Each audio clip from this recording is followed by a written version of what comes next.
A diver kicks downward through dark water, 6 meters below the surface of the Arabian Sea. Visibility is almost nothing. Sediment hangs in the beam of his flashlight like smoke. And then, out of the murk, something appears that has no right to be there. A wall. Straight, deliberate, built by hands, not by the sea. For generations, fishermen off the coast of Gujarat in western India had complained about the same strange problem. Their nets kept catching on something beneath the waves, something hard, something angular, something that felt less like rock and more like ruins.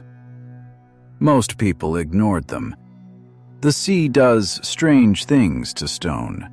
Currents carve odd shapes. Coincidences happen. But in 1983, a team of archaeologists decided to stop assuming and start diving. What they found over the next 7 years would become one of the most debated discoveries in the history of Indian archaeology. And one of the questions still hasn't been fully answered. Somewhere beneath this stretch of coastline lies the remains of a settlement that was, quite literally, swallowed by the ocean. The evidence is real. The stones are real. What they actually prove is where the argument begins. This is the story of the underwater ruins of Dwarka. Not the legend, but the archaeology. And by the end, you may find the true version stranger and more haunting than the myth ever was. To understand how a city ends up underwater, you first have to understand something most people never think about. Coastlines are not permanent. They are living things. They move. The shore off Gujarat sits in one of the most geologically restless zones on the planet. A place shaken periodically by earthquakes, reshaped by violent tides, and slowly, steadily reclaimed and released by the sea over thousands of years. What looks solid to us today was, at various points in the deep past, either dry land or open ocean. The coastline you'd have walked along 4,000 years ago is not the coastline that exists now. That single geological fact is the key to everything that follows. Because long before any archaeologist got in the water, there was already a story circulating about this exact stretch of coast. A story passed down for centuries in ancient Indian texts, describing a magnificent city built near the sea that was ultimately consumed by it. For most of history, that story was treated the way origin legends usually are treated, as poetry, symbolism, not literal fact. Then, in the early 1980s, one archaeologist decided to test it. His name was S.R. Rao, and by the time he turned his attention to the waters off Dwarka, he was already one of India's most respected archaeologists, a man with decades of careful, methodical fieldwork behind him. What he proposed next was almost unheard of in Indian archaeology at the time. Instead of digging into the ground, his team would dive into the sea. Between 1983 and 1990, Rao led 12 separate underwater expeditions off the coast of Dwarka and the nearby island of Bet Dwarka. The working conditions were brutal. Poor visibility, dangerous currents, a diving season narrow enough to allow barely 40 usable days a year. His team used echo sounders to map the sea floor and side-scan sonar to search for anomalies. Shapes too straight, too regular, too deliberate to be natural. Wherever the instruments flagged something promising, divers went down to look with their own eyes.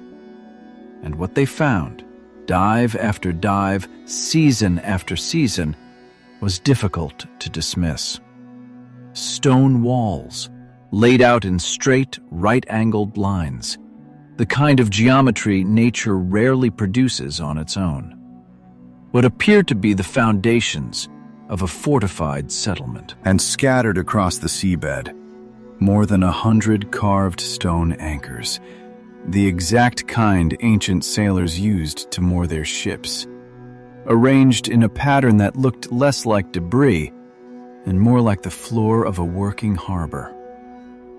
Then the dating results came back, and that's when the story stopped being simple. Carbon dating on wood, pottery, and shell fragments recovered from the site produced a range of results, but some of the oldest material tested came back suggesting an age of roughly 3,500 years. Here's the detail that should stop you. The structures weren't all sitting at the same depth. Some rested just a few meters underwater. Others lay far deeper, down toward 40 meters. That range told the team something important and something unsettling. This hadn't happened all at once. Whatever this place had been, it hadn't vanished beneath a single catastrophic wave in a single dramatic moment. It looked, instead, like the record of a coastline in slow retreat, swallowing different parts of the same settlement a little at a time across a span of centuries. To Rao, the conclusion was clear. This was an ancient, fortified port town, one that had been abandoned to the rising sea, piece by piece, over generations. In 1999, he published his findings in a book called The Lost City of Dwarka. It caused a sensation, and it split the archaeological world in two. Here is where most versions of this story go wrong.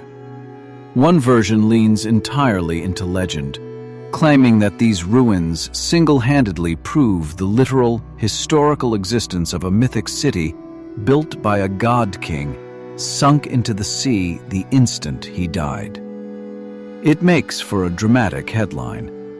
It also isn't something loose stones on a seafloor can prove on their own. Matching a physical wall to a specific figure from an epic passed down for centuries is a leap the evidence simply cannot make by itself. The other version dismisses the whole discovery outright, insists there's nothing down there but naturally jointed rock, coincidentally straight lines, current-shaped sediment mistaken for architecture. The real story is more interesting than either extreme, and it's the one worth telling. Because independent of any legend, several things are not seriously disputed. There is something down there. It has been surveyed repeatedly by multiple teams using different methods across 4 decades. Well over 100 stone anchors, consistent with real ancient maritime trade, have been recovered in patterns suggesting an actual working port, not scattered debris. Pottery pulled from the seabed matches styles known from documented land excavations nearby. But here's where the disagreement begins, and it's a serious one. Independent geologists have pointed out that parts of this coastline naturally fracture into strikingly straight geometric shapes, simply due to the structure of the underlying sedimentary rock. In low visibility, using decades-old underwater photography, telling a genuine collapsed wall apart from a natural rock formation is a real challenge. And critics argue that distinction wasn't always drawn as carefully as it should have been. Then there's the dating problem. Carbon dating tells you the age of organic material, a scrap of wood, a fragment of shell. It does not automatically tell you the age of a stone structure simply sitting nearby, unless the connection between the two is airtight. Some researchers argue that the oldest dates recovered from the site may reflect older material that simply drifted into the area over time, not proof that the structures themselves are that old. This isn't a case of a discovery being debunked. It's something rarer and more compelling.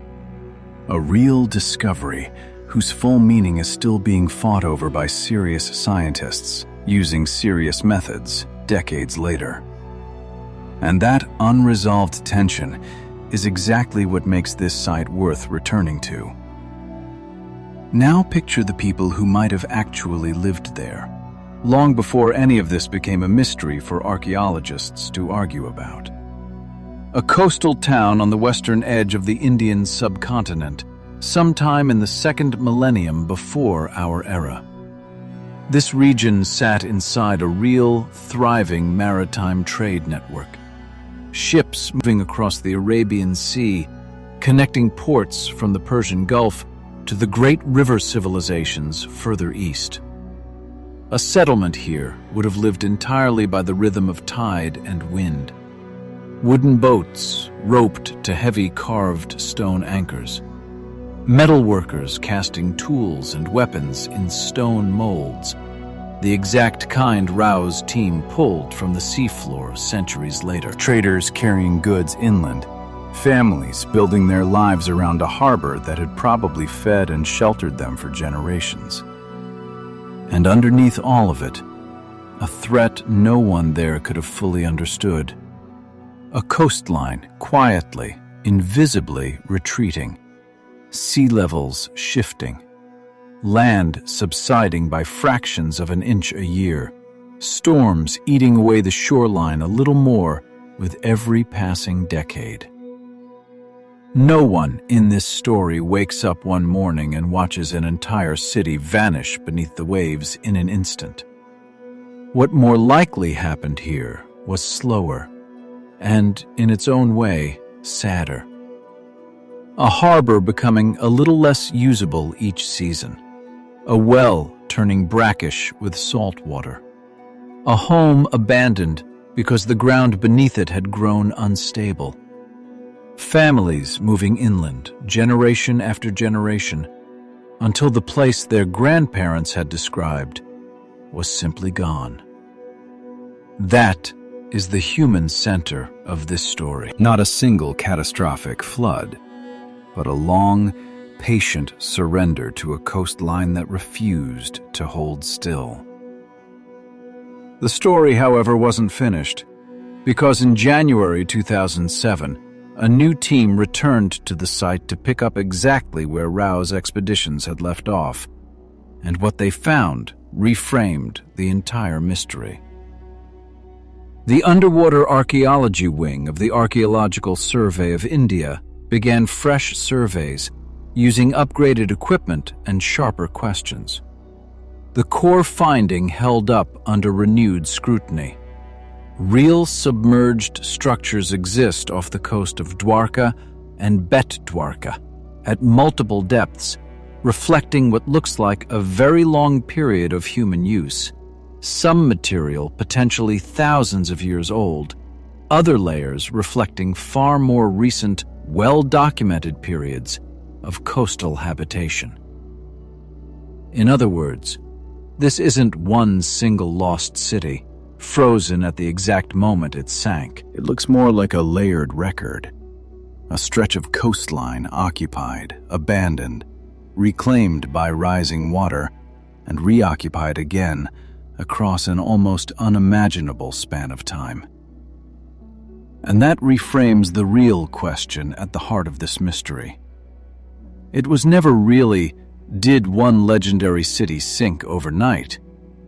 The question that actually matters, the one marine geologists and archaeologists are still chasing, is this.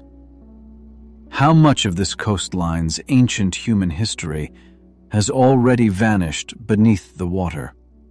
And how much more is still down there, unmapped, unexcavated, waiting? Because here's the detail that should genuinely unsettle you. The area that's actually been surveyed is only a fraction of this coastline. Sonar scans further out, in the Gulf of Kutch and the Gulf of Kambat, have picked up additional anomalies that have never been fully investigated. If even part of what's been proposed there is real, then everything explored so far may be the smallest visible edge of something far larger. So why hasn't anyone gone back down to find out? Funding. It always comes back to funding. Underwater archaeology in India has never been given resources anywhere close to the scale of the questions it keeps raising. Diving seasons remain short. Visibility remains poor. Equipment remains expensive. And government support for further excavation has, at multiple points, stalled or been delayed entirely. Rao himself, in his later writing, expressed real frustration that a discovery of this magnitude hadn't drawn sustained institutional backing, arguing that a find of comparable scale in a wealthier nation would likely have received continuous investigation, rather than a handful of expeditions scattered across years. Whatever you make of every claim Rao attached to this site, that particular frustration is hard to argue with. Everyone involved agrees there is more down there. What that more actually turns out to be: additional harbors, additional fortifications, definitive evidence pinning down exactly which centuries this coast was inhabited and exactly when the sea finally closed over it for the last time, remains, quite literally, unexplored. Sitting in shallow, silty water, a short boat ride from a modern town, waiting for the next generation of divers, sonar, and funding to finally catch up with the questions the first team left behind. So strip away the legend and look only at the evidence. What does it actually tell us? It tells us that this stretch of Indian coastline was, at multiple points across thousands of years, home to real human settlements. Places with harbors, fortified walls, tools, and trade connections stretching across the Arabian Sea. It tells us that a piece of that history now lies underwater. Not because of one mythic catastrophe, but because of the same slow, relentless coastal geology that has quietly reshaped shorelines all over the world, long before written history and long after it. And it tells us that far more of that history remains unrecovered than recovered. That the divers who first descended into that dark water in 1983 didn't find an ending. They found the edge of a much bigger, still unfinished question. There is something quietly humbling in that. We like to imagine the past as something fixed, catalogued, settled, done. But along coastlines like this one, the past is still physically dissolving into the present, one tide at a time. Every generation of archaeologists only gets to recover whatever the sea has decided, for now, to give back. Somewhere down there, thousands of years ago, a person stood on solid ground, tying a rope to a carved stone anchor, watching a boat leave for a distant port, with no idea that the shore beneath their feet was already, slowly, disappearing. Their walls are gone now. Their names are gone. But the stones they shaped still sit in that dark water, straight-edged and deliberate, refusing, even now, to fully explain themselves. And maybe that's the real ending here. Not a lost golden city with all its secrets neatly solved, but something more honest and somehow more haunting. Proof that history doesn't always retreat quietly into books and glass museum cases. Sometimes it simply goes under the water and waits for someone to come looking.